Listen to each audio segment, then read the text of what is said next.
गढ़ की सुबह चढ़ते ही कावेरी अम्मा अपनी साइकिल पर सवार हो दूध ले निकल जाती है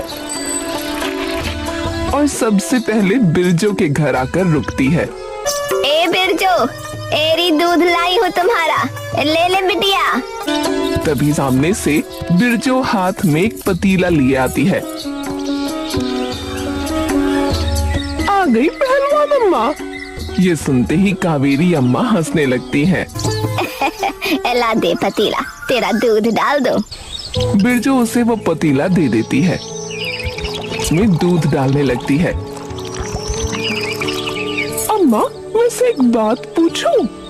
आपकी उम्र लगभग 55 या 60 तो होगी, तो आप अभी भी इतना काम कैसे कर लेती हो? रोज सुबह सुबह साइकिल पर इतने भारी दूध की बाल्टियां ढोकर सबके घर दूध पहुंचाती हो? अरे बस, ये तो खानदानी तंदुरुस्ती है। तुम सच में पिछले जन्म में पहलवान रही हो कि अम्मा? कावेरी अम्मा बिरजो का दूध दे एक बार फिर अपनी साइकिल पर सवार हो जाती है। जैसे ही बाजार में खड़े सभी लोगों की नजर अम्मा पर पड़ती है, सब लोग आदर से उन्हें राम राम और नमस्ते करने लगते हैं। अरे राम राम कावेरी अम्मा। राम राम बिस्वा। बाबूजी कैसे हैं तुम्हारे? अरे एकदम ठीक है अम्मा, सब बढ़िया चल रहा है। अम्मा एक मुस्कान के साथ वहाँ से गुजर जाती हैं। कावेरी की इस मजबूती की वजह से ही पूरे गांव में वो अम्मा पहलवान के नाम से शुमार थी। लेकिन अम्मा का ये मान सम्मान गांव में रहने वाले विमल सेठ को खूब खटकता था, जिसकी अपनी खुद की दूध की एक डेयरी थी। एक तो इस अम्मा ने नाक में दम कर रखा है। हाँ हाँ वो तो है, पर क्यों? अरे क्यों क्या बुद्धू? अरे तुझे पता नहीं है, आधे घर के लोग इस अम्मा से ही दूध लेते हैं। अच्छी भली डेयरी खोली हुई थी मैंने, लेकिन मुझे क्या पता था कि ये अम्मा ऐसे धंधा चौपट करवाएगी। तो क्या करना है मालिक इसका? कुछ तो सोचना पड़ेगा मन्नू, कुछ तो सोचना पड़ेगा। तभी रास्ते के कोने पर कुछ गरीब लोग बैठे दिखते हैं। साहब कुछ खाने को दे दो। दया करो साहब, कुछ तो दे दो। कोई इंसान एक पल के लिए भी रुककर उनकी ओर नहीं देखता, लेकिन जैसे ही अम्मा उनके पास से गुजरती है, तब सामने बैठी एक कमजोर औरत हाथ जोड़कर कहती है, 2 दिन से कुछ नहीं खाया, कुछ खाने को दे दो ना। अम्मा तुरंत साइकिल रोक देती है। अरे रे रे, ऐसे कैसे? चलो मेरे साथ। अम्मा सबको अपने साथ घर ले आती है। हे राम, आज ये बदन इतना क्यों दुख रहा है? अम्मा सभी लोगों के लिए खाना बनाना शुरू कर देती हैं, लेकिन उनके माथे पर पसीना साफ चमक रहा होता है और उनकी सांसें भी भारी होती जा रही होती हैं। पर फिर भी कुछ देर बाद वो सबके सामने खाना रख देती हैं। लो बेटा, पेट भर के खा लो। है सभी तुरंत खाने पर टूट पड़ते हैं और कुछ देर में उनका पेट भर जाता है। भर गया पेट? अम्मा, आप जैसा दयावान तो आज पहली बार देखा, जो किसी गरीब को खाना खिलाने घर ही ले आया। अरे तो उसमें कौन सी बड़ी बात है, खाने पे तो सबका हक है। हाँ, और बाद के लिए भी बांध दिया है, तो जब भी भूख लगे तब खा लेना। हाँ, वो सब लोग खाना लेकर वापस चले जाते हैं। उनके जाते ही अम्मा बैठकर दूध की वो बाल्टियां धोने लगती हैं। हे राम, आज ऐसा क्या हुआ? इतना ज्यादा बदन क्यों दर्द कर रहा है मेरा? हाय। अम्मा धीरे धीरे उठकर खड़ी हो जाती है और हाथ से माथा छूकर महसूस करती है कि उनका माथा पूरी तरह से गर्म हो चुका होता है। लगता है ज्यादा ही थकावट हो गई है, इसलिए तबीयत खराब हो गई है। चलो थोड़ा आराम कर लेती हूँ। अम्मा जाकर अपनी खटिया पर लेट जाती है।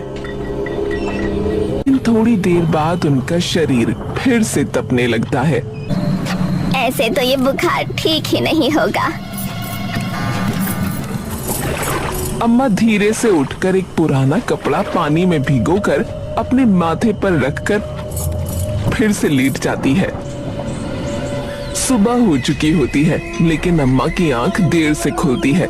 और जैसे ही अम्मा की नजर दीवार पर टंगी घड़ी पर पड़ती है तो एकदम से अपनी चारपाई से वो उठ जाती है। अम्मा जल्दी जल्दी तबेले की तरफ भागती है जहाँ 5-6 गायें बंधी होती हैं।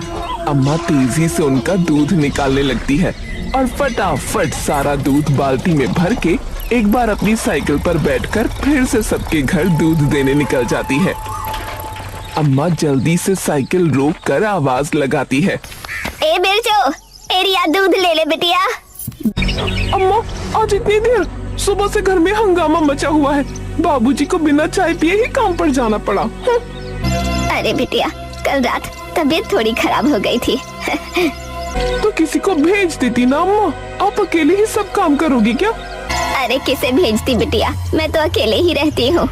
क्यों अम्मा, कोई बेटी या बेटा नहीं है आपका? अरे ना बिटिया, शादी के 2 साल बाद ही मेरे पति चल बसे और उनके जाने के बाद खुद ही अपना काम शुरू किया और चलाया, तभी से अकेली ही हूँ। बिरजो चुप हो जाती है और चुपचाप दूध ले लेती है। अम्मा फटाफट अगले घर दूध देने चली जाती है।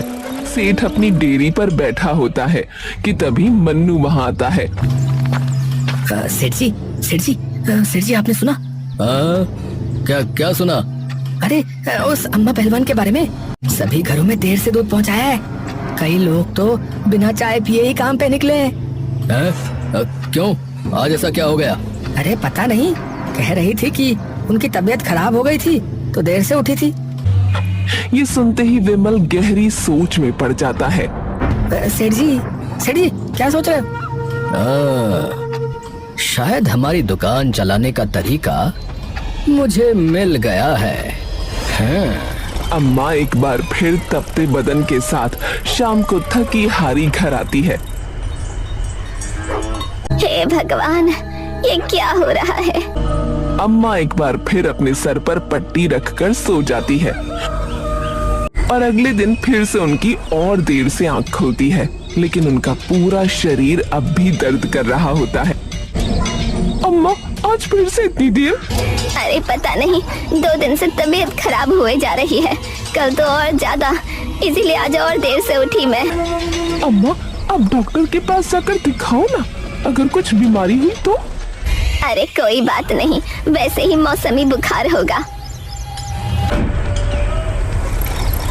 अम्मा उन्हें दूध देकर अपनी साइकिल पर सवार हो फिर से आगे की ओर जाने लगती है। अम्मा एकदम से अपनी साइकिल एक बड़े से नीम के पेड़ के पास जाकर रोकती है और उसके नीचे जाकर बैठ जाती है।